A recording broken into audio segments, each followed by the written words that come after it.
वहीं पर उनकी पत्नी जब प्रेस कॉन्फ्रेंस तो फिर दोबारा प्रेस कॉन्फ्रेंस करती हैं। पत्नी तो यहाँ तक कहती गर्भ निरोधक गोलियां खिलाई गई। तो जब गोलियां खिला दीजिएगा तो बेटा बेटी संतान को उत्पन्न कैसे होगा? पवन सिंह जी, आप इतने बड़े स्टार हैं, आप पत्नी से डर गए। दूसरी बात, आपने जब पुलिस भेज दिया तो आप घर में उनके डर से लौट नहीं पाए उस रात। पवन सिंह इतने बड़े स्टार, क्या रोड पर सोए होंगे? क्या अगल बगल में उनके चाहने वाले नहीं होंगे? क्या उस जगह पर होटल नहीं होगा? और इतना छोटे थोड़ी है पवन। जब चुनाव लोकसभा के आया था तो पवन सिंह अपनी पत्नी के साथ में जा सकते हैं, सिंदूर बुला सकते हैं, रील्स लाइव में सिंदूर दे सकते हैं, और तो और सिंदूर भी दे दिया। पूरा भी खेलते हुए बोल रहे हैं पवन सिंह, लग रहा है कि एक्टिंग कर रहे हैं। रील्स और रियल लाइफ का मतलब ही मालूम नहीं है कि फिल्मी दुनिया नहीं है, ये जिंदगी वाली दुनिया है। रात में गाड़ी भर सोए, क्या होटल नहीं था? नमस्कार, मैं चितरंजन कुमार और आप देख रहे हैं सीतियोग न्यूज। देखिए, हमारे साथ सहयोगी पत्रकार चंदन भारती जी हैं और लगातार पवन सिंह और ज्योति सिंह के प्रकरण पर नजर बनाए हुए हैं। हम लगातार उन खबर को भी दिखाने का प्रयास कर रहे हैं जो पवन सिंह और ज्योति सिंह के बीच में चल रहा है। हमारे साथ चंदन भारती जी हैं, उन पर खास जानकारी हम इनसे लेंगे। क्या कुछ चल रहा है चंदन जी, आप लगातार नजर? देखिए, पूरे देश की नज़र और खासकर जो भोजपुरी भाषा और की जो है बिहार, उत्तर प्रदेश और झारखंड की नज़र इस प्रकरण पर पूरी तरीके घर घर तक है। क्योंकि पवन सिंह एक स्टार हैं, पावर स्टार भी कहे जाते हैं, लोग कहते हैं, अपने आप को भी कहते हैं। और इसके बाद उनकी पत्नी जो कि लगातार लखनऊ गई, लखनऊ के बाद रोने धोने लगी, मांग भी की। उसके बाद उन्होंने डिमांड किया कि पवन सिंह जी आप प्रेस कॉन्फ्रेंस में आइए। हालांकि दोनों साथ में प्रेस कॉन्फ्रेंस नहीं किए, पवन सिंह ने प्रेस कॉन्फ्रेंस किया। पवन सिंह का कहना था कि हमारी पत्नी लखनऊ में आई। पवन सिंह तब प्रेस कॉन्फ्रेंस किए जब ज्योति सिंह ने मांग किया था। हाँ, ज्योति सिंह ने मांग किया, लेकिन जब पवन सिंह से मांग किया गया तो एक प्रेस कॉन्फ्रेंस के दौरान 10-15 मिनट का प्रेस कॉन्फ्रेंस करते हैं। उसके दौरान वो कहते हैं कि मेरी पत्नी आई, 1.5 घंटे बातचीत हुई, उसके बाद हम बाहर चले गए। फिर उसके बाद ऐसा स्थिति बना दी घर में कि हम घर में नहीं जा पाए। पवन सिंह जी, आप इतने बड़े स्टार हैं, आप पत्नी से डर गए। दूसरी बात, आपने जब पुलिस भेज दिया तो आप घर में उनके डर से लौट नहीं पाए उस रात। पूरा भी खेलते हुए बोल रहे हैं पवन सिंह, लग रहा है कि एक्टिंग कर रहे हैं। रील्स और रियल लाइफ का मतलब ही मालूम नहीं है कि फिल्मी दुनिया नहीं है, ये जिंदगी वाली दुनिया है। रात में गाड़ी भर सोए, क्या होटल नहीं था? क्या लॉज नहीं था? ये मजाक बना दिया है लोग। आप नेता बनने जा रहे हैं, कम से कम जिम्मेदारी के साथ में और जिम्मेवारी के साथ में बोलना तो सीखिए पवन सिंह जी। आप एक स्टार कहला रहे हैं, आपको भाजपा, देश के गृह मंत्री आपसे मिल रहे हैं, भाजपा से बड़ी जो पार्टी है उसकी राष्ट्रीय अध्यक्ष मिल रहे हैं, मोदी जी के आप चहेते होने वाले हैं और अब भाजपा के आने वाले दिनों में उम्मीदवार होने वाले हैं। और इस तरह की आप बनावटी भाषा जो कोई बच्चा भी समझ जाए, पहली बात ये झूठ पकड़ी गई जहां तक हम समझते हैं। अब तो बात क्या है, तो बात की बात है, लेकिन जो लगता है पवन सिंह इतने बड़े स्टार, क्या रोड पर सोए होंगे? क्या अगल बगल में उनके चाहने वाले नहीं होंगे? क्या उस जगह पर होटल नहीं होगा? और इतना छोटे थोड़ी है पवन जी। हाँ, पवन जी इतने छोटे भी नहीं है। खैर, ये आरोप लगाया प्रेस कॉन्फ्रेंस के दौरान। प्रेस कॉन्फ्रेंस दौरान ये भी उन्होंने कहा कि मेरी पत्नी टिकट की मांग की, इसके बाद हमने हाथ जोड़ लिया कि ये तो हमसे हो नहीं सकता। पवन सिंह बोल रहे हैं। क्यों नहीं हो सकता? हाँ, अब पवन सिंह जाने ना।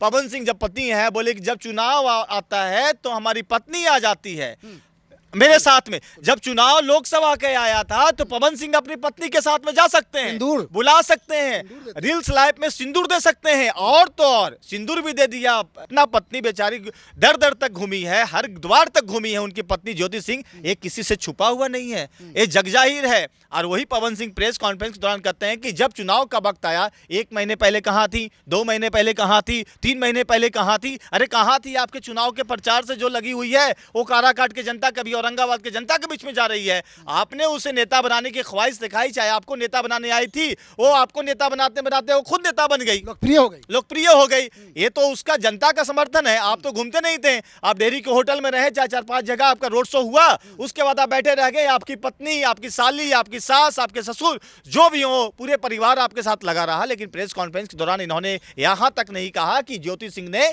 काराकाट के लोकसभा चुनाव में मदद की, बहुत अच्छा की, शुक्रिया भी अदा नहीं किया, इतना तक कर दिया। अब तो हमारे घर में कौन है? एक हम हैं, मेरे स्टाफ हैं, मेरे भाई हैं, बूढ़ी माता हैं। इसको कहते हैं इमोशनल। और तो और औरतें कहती हैं तो लोग सुनते हैं, हम कहते हैं तो कोई नहीं सुनता। इस तरह की बातें उन्होंने एक चीज उन्होंने कहा कि हमारी भी बेटी होती, हमारे बेटा होते, हम रोड पर हम जाते हैं घर तो दरवाजा। देखिए, मुझे बोलना नहीं चाहिए और आपको बोलना नहीं चाहिए और किसी मीडिया को नहीं बोलना चाहिए। कि बेटा बेटी होता। नहीं, पवन सिंह ने खुद कहा है। नहीं, पवन सिंह ने बोला, लेकिन कैसे बेटा बेटी होता। वहीं पर उनकी पत्नी जब प्रेस कॉन्फ्रेंस, तो फिर दोबारा प्रेस कॉन्फ्रेंस करती हैं। पत्नी तो यहाँ तक कहती गर्भ निरोधक गोलियां खिलाई गई, तो जब गोलियां खिला दीजिएगा तो बेटा बेटी संतान को उत्पन्न कैसे होगा। हालांकि हम लोग को किसी पारिवारिक मामले में बोलने की जरूरत नहीं थी, लेकिन यह मामला परिवार से नहीं जुड़ा हुआ है, यह मामला देश और समाज से जुड़ने वाला है। ये लोग जनप्रतिनिधि बनने की चाहत रखते हैं। पवन सिंह कहते हैं कि हम सांसद बनना चाहते हैं, पत्नी कहती है कि हम विधायक बनना चाहते हैं। ये जब आप लोग जनप्रतिनिधि बनना चाहते हैं, अगर आपका हाल यह होगा तो जनता जनार्दन का क्या होगा, सोचने वाली बात होगी।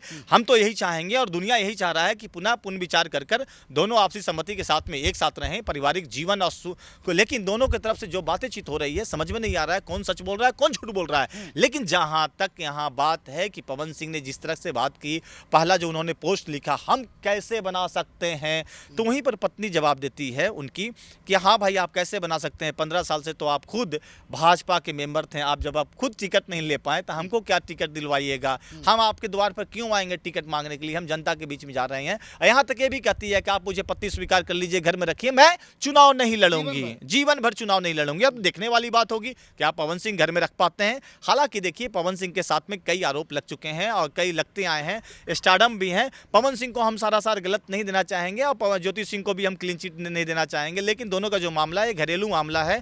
लेकिन ये मीडिया कोर्ट में भी चल रहा है, मीडिया में ट्रायल इसलिए हो रहा है कि चूंकि आप लोग प्रेस कॉन्फ्रेंस आकर एक दूसरे पर कर, लेकिन जहां पर बातें संदिग्ध लगती है वहां पर हम लोग आवाज उठाते हैं, क्योंकि हम लोग सच के साथ हमेशा रहते हैं। चलिए, तो बहरहाल देखिए मामले में आगे क्या कुछ होता है, ज्योति सिंह का निर्णय क्या कुछ आता है, उस पर भी हम आप लोगों को अवगत कराते रहेंगे। सिटी न्यूज़ के माध्यम से देखते रहें सिटी न्यूज़। धन्यवाद।